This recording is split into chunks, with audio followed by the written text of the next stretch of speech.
Hey guys, so today I was thinking I would go around and give you an update on the animals, specifically the new pet, Axolotl, and then a few quick updates on the others. So let's go ahead and start that. The Axolotl is right over here. So it's been like, wow, 3 weeks since I got him or her. How about we start off by telling you what its name is. I finally settled on a name, and I came up with several, but I narrowed it down to a few, which I let you guys vote on. Most people voted for the second one, Moji, and one person voted for Gummy, so I had you guys vote again because I came up with a new name, Alfie, but the name most voted for was Moji again, so I guess this guy's name is Moji, which I really like that name. I think it's really cute. So Moji has been doing really well. I think he's settled in quite nicely. He has been really enjoying worms. It's gotten a bit easier to feed worms, even though I still don't like doing it because okay. I do feel bad for the worms, but he really does love worms, and they're good for him, so he's worth it. He has utilized all of his hides and this plant quite a bit. He likes climbing it and resting on it. Moji is still a juvenile, so this tank is a good size for him right now, but adults can get to like 12 inches long, so hopefully I will be able to upgrade him in the future. I do have a 40-gallon, but that's going to be a community fish tank. But one day when I'm done with that being a fish tank, I can move Moji into it if he is still around. As you can see, the water level is down here instead of up here because these fans make the water evaporate faster, so I have to often add water. However, lately I haven't been doing that because I've had to do a 90% water change every single day. And the reason for that is because I realized after testing for ammonia that there's a lot of ammonia in the water, which means my tank wasn't as cycled as I thought it was. There was some nitrate in the water, which means a cycle has happened, but I guess it just wasn't enough bacteria for this bioload that the axolotl creates. I don't know how, but these creatures must create a lot of ammonia, like way more than a fish, because I'll do a 90% water change one day, and then the very next day I test the water and it's right back to a bunch of ammonia again. We saw how dirty his bag was when he came in the mail, and he hadn't even eaten for 3 days, so it's amazing how dirty the water was in only 24 hours. What prompted me to do an ammonia test in the first place was because I noticed he was swimming around a lot against the glass like he was trying to escape. And there was some redness in his tail, which could be normal, but usually when you see redness on like a fish, it's an ammonia burn from too much ammonia being in the water. So because this tank isn't actually cycled, I am trying to cycle some filter media in this bucket. I took some already cycled media out of my Betta Fish tank and put it in one of these filter cartridges so that more bacteria can grow, and I added some ammonia as well as some more live nitrifying bacteria from a bottle. It's been a few days since I started this and added ammonia, and there's still a lot of ammonia in here, so it's not working just yet, but as soon as this is cycled, I will put these filter cartridges in the axolotl tank, and then I hope the bacteria will get established in the axolotl tank so that it will be a cycled tank for real this time. But then also, I have this for putting the Betta Fish filter in it because I'm planning on treating him for fin rot soon, and because I don't have a quarantine tank set up, I'm just going to use his tank for that, but I'm going to remove most of the stuff, including the filter, in case the medicine will harm the good bacteria. And so yeah, the bacteria that's in the filter will live in this bucket while he's being treated, and then after the treatment I'll put it back in the tank after I do like 100% water change. He is pretty far along with his fin rot. I kept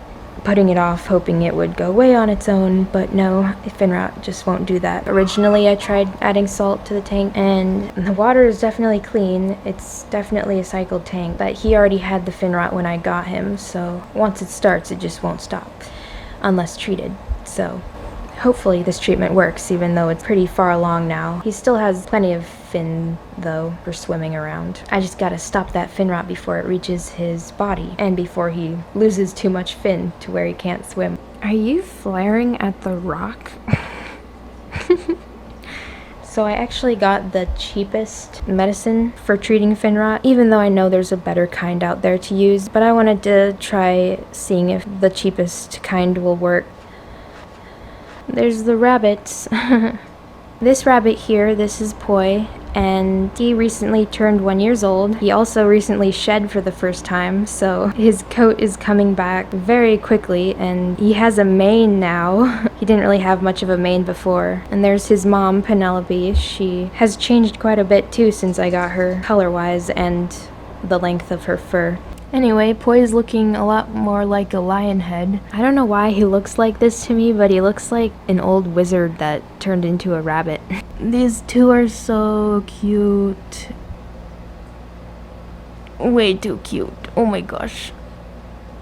They're doing well. I did actually set up a play area outside for them in like the chicken yard. I set up a fence around part of it for these two to hop around outside, and they have enjoyed that. I can only take them out there though on days that are a good temperature. However, lately the weather's been pretty hot, but clearly they do enjoy the indoor life. And there's Cody.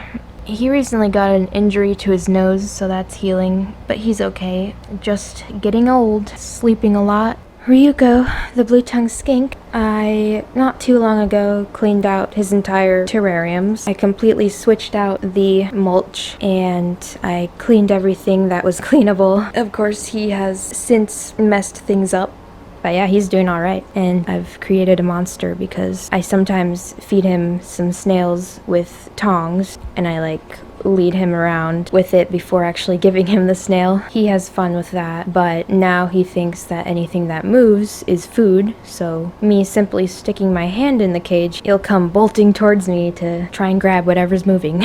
And just putting my finger against the glass, he will try eating it.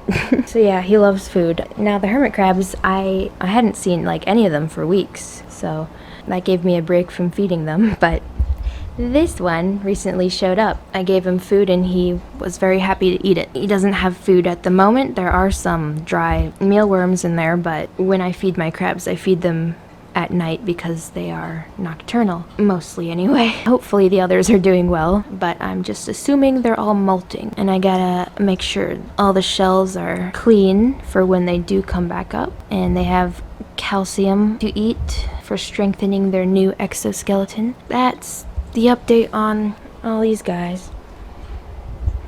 Here's Ryuko, sleeping like a little dragon. And the chickens have been doing good too.